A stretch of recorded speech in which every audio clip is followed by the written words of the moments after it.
Dios les bendiga a todos, aquí el pastor Héctor Quiñones en Conexión Espiritual, mirando en el día de hoy la lectura titulada Regreso de Cristo en Segunda de Tesalonicenses, capítulo 1. Señor, te adoramos, te damos toda gloria y toda honra, te damos, Padre, Señor, lo mejor de nosotros, nuestro todo, nuestro enfoque, Señor, nuestra atención, Padre, nuestro tiempo. Pedimos, Señor, que nos ayudes, así mismo que diariamente podamos continuar enfocándonos en ti y nunca permitir, Señor, que nada ni nadie se interponga en nuestra relación contigo. En el nombre de Jesús, amén y amén.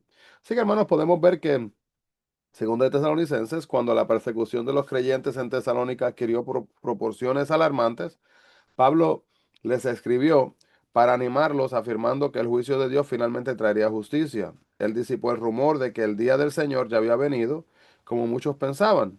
Ellos habían concluido que estaban viviendo en la tribulación y habían dejado sus trabajos. Pablo los exhorta a volver al trabajo y dejar de ser una carga para el cuerpo de Cristo. En lugar de esa actitud, ellos debían aprovechar el tiempo que tenían cuando les dice, y no os canséis de hacer el bien. Capítulo 3:13, antes del regreso de Cristo. El capítulo 1:1 hasta el 1:12 habla del regreso de Cristo, que es la recomendación, es el enfoque. Capítulo 2:1 al 2:17, la aparición del anticristo, que se enfoca en la instrucción. Y capítulo 3:1 hasta el 3:18 se enfoca en lo que es regreso al trabajo, que es la corrección. Temas principales tenemos fortaleciendo a los inquietos, ánimo, confirmando a los confundidos, explicación, y disciplinando a los desordenados, que es la exhortación. Toma lugar en Corinto y aproximadamente 51 años, en el año 51, ¿verdad? Asimismo después de Cristo. Pablo comienza su segunda carta a los tesalonicenses reconociendo su fidelidad en medio de la persecución y estimulándolos con la verdad de que el sufrimiento presente será recompensado con gloria futura. Por lo tanto, a pesar de la persecución, la esperanza anhelada debe de ser superior. Pero Pablo también tiene que tratar con la falta de entendimiento concerniente al día del Señor. A pesar de algunos informes contrarios, ese día todavía no había llegado y Pablo recuenta los eventos que tienen que suceder primero. Trabajar por el Evangelio, más bien que resignación ociosa, puede ser la respuesta única de tal verdad. El capítulo 1 se enfoca entonces en lo que es en el regreso de Cristo y lo que es asimismo el ánimo que tiene que tener el pueblo del Señor en cuanto a este. El propósito del libro es clarificar la confusión acerca de la segunda venida de Cristo. Fue escrito, ¿verdad?, para la iglesia en Tesalónica y los creyentes en todas partes. Pocos meses después de haber escrito Primera de Tesalonicenses, marco histórico, muchos en la iglesia estaban confundidos acerca de la fecha del regreso de Cristo. Debido a la creciente persecución, pensaron que el día del Señor, ya como dijimos, ¿verdad?, estaba presente y había tomado lugar. El versículo clave es el capítulo 3, versículo 5 de Segunda de Tesalonicenses, cuando dice, y el Señor encamine vuestros corazones al amor de Dios y a la paciencia de Cristo. Personas claves tenemos a Pablo, a Silas y también a Timoteo. Toma lugar en Tesalónica. Y características particulares de este libro es una secuela de Primera de Tesalonicenses. En ella Pablo señala varios acontecimientos que deben de proceder a lo que es la segunda venida del Señor. Otros temas, ¿verdad?, que tenemos que mirar acá son el tema de la persecución, el regreso de Cristo, la gran rebelión y también la persistencia. La esperanza gloriosa de Cristo, cómo vivir a luz del regreso de Cristo de igual manera. Podemos ver acá también, hermano, el capítulo número 1, que Pablo escribió esta carta desde Corinto, menos de un año después que escribiese Primera de Tesalonicenses. Él y sus compañeros, Timoteo y Silas, habían visitado Tesalónica en el segundo viaje misionero de Pablo, como dice Hechos 17 del 1 al 10. Y en aquella visita establecieron la iglesia, pero Pablo tuvo que salir apresuradamente por causa de la persecución. Y esto lo motivó a escribir su primera carta en Primera de Tesalonicenses, la que contiene palabras de consuelo y aliento. Después, Pablo oyó sobre la forma en que los tesalonicenses habían reaccionado a su carta. Las buenas noticias era que seguían creciendo en su fe, pero también había malas noticias, y las malas noticias eran que se estaban regando, ¿verdad?, falsas enseñanzas, difundiendo falsas enseñanzas acerca del regreso de Cristo. llevando a algunos que dejaran sus trabajos y se dedicaran a esperar al fin del mundo.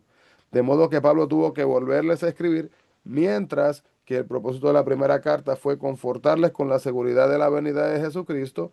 Esta segunda tenía el propósito de corregir falsas enseñanzas acerca de la segunda venida de Cristo.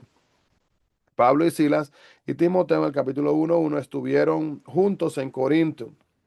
Pablo escribió esta carta en nombre de los tres y con frecuencia incluía a Timoteo como corremitente de sus cartas, como dice Filipenses 1:1, Colosenses 1:1, 1 de Tesalonicenses 1:1.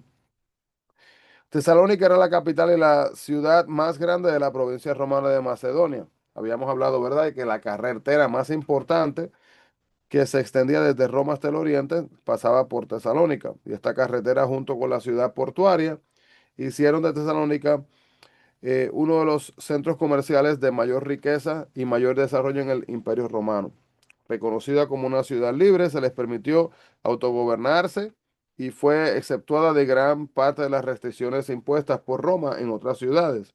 Debido a este clima abierto, la ciudad tenía muchas religiones paganas, como habíamos dicho anteriormente, estaban regándose por todos lados y asimismo, hermano, más potencial de influencia negativa en el pueblo de Dios. Más allá del contenido de sus cartas, el estilo de Pablo era confirmar. En gran parte sus cartas empezaban subrayando lo que más apreciaba de sus lectores y dando a conocer el gozo que sentía por su fe en Dios. Nosotros también debiéramos buscar la forma de animar y edificar a los creyentes. La clave para sobrevivir la persecución y a las pruebas son la perseverancia y la fe. Cuando enfrentamos problemas abrumadores, podemos tener fe de que Dios está usando estas pruebas para nuestro bien y para su gloria.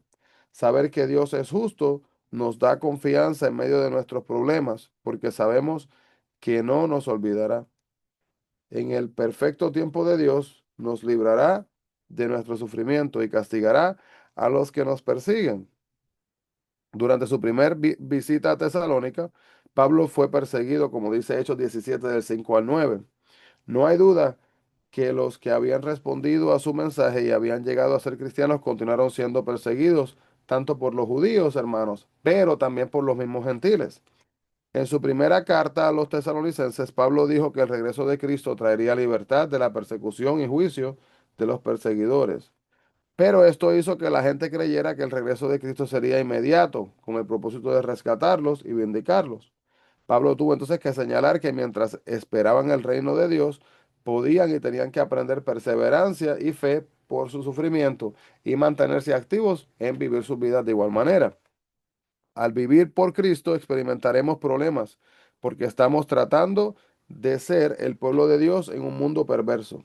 Algunos dicen que los problemas son la consecuencia del pecado y la falta de fe, pero Pablo enseña que pueden ser parte del plan de Dios para los creyentes. Nuestros problemas nos pueden ayudar a mirar hacia arriba y hacia adelante en un lugar de hacia adentro, como dice Marcos capítulo 13, 35 y 36, Filipenses 3 también, 13 y 14.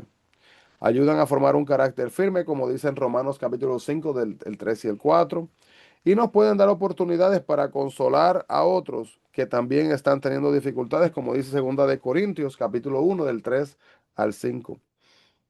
Y nos pueden dar oportunidades para consolar también a sí mismo a otros, como acabo de decir, ¿verdad? Y bien importante entender, hermano, que los problemas podrían ser un indicador de que está tomando una postura por Cristo, ¿verdad? Cuando estamos dispuestos a tomar una decisión por Cristo, hermanos, algunas veces va a venir la oposición en esos momentos. Depende qué tipo de decisión sea y con quién o qué esté involucrada. El consuelo tiene dos dimensiones.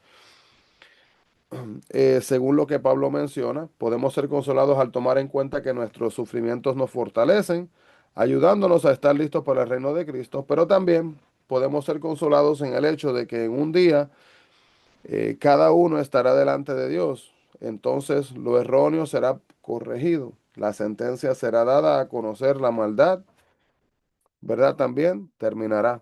El capítulo 1 del 7 al 9 nos habla de cuando dice la pena de eterna perdición, que Pablo describe es el lago de fuego, como habla Apocalipsis capítulo 20 versículo 14. el lugar de separación eterna de Dios. Aquellas personas que han ido, que han sido separados de Dios en la eternidad, ya no tienen ninguna esperanza de salvación. Hermanos, después que una persona muere, la persona ya eligió su destino, ¿verdad? Y ahí acabó todo. No es como que, ah, yo voy a morir y luego me voy a arrepentir para que Dios me cambie de dirección. No, no, no. Tenemos que elegir ahora. Así que no esperemos que se haga demasiado tarde. Nuestro llamamiento de parte de Dios como cristianos es llegar a ser como Cristo, como dice Romanos 8:29. Esto es un proceso gradual para toda la vida y será completado cuando veamos a Cristo cara a cara, como dice Primera de Juan 3:2. Ser digno de su llamamiento significa querer hacer lo que es correcto y bueno, así como Cristo. Todavía no somos perfectos, pero a medida que Dios trabaja en nosotros, nos movemos así mismo en esa dirección. Señor, te adoramos. Te agradecemos por tu palabra. Te agradecemos, Padre, porque entendemos que estamos en un proceso. Padre, que no hemos llegado ni que llegaremos en esta tierra. Padre, pero sí tenemos la esperanza, Señor, de que pronto moraremos contigo. De que pronto, Señor, estaremos alejados, Señor, de las malicias de este mundo y las dificultades de este mundo. Padre, que no habrá dolor, no habrá sufrimiento, sino que habrá solamente tu gozo y tu resplandor. Te adoramos y agradecemos por tu palabra, Señor. Guíanos. Instrúyenos de acuerdo a tu voluntad, dándonos tu sabiduría. En el nombre de Jesús. Amén y amén. Así que Dios le bendiga grandemente, hermano. No se olvide, busquemos la presencia del Señor. Bendiciones a todos.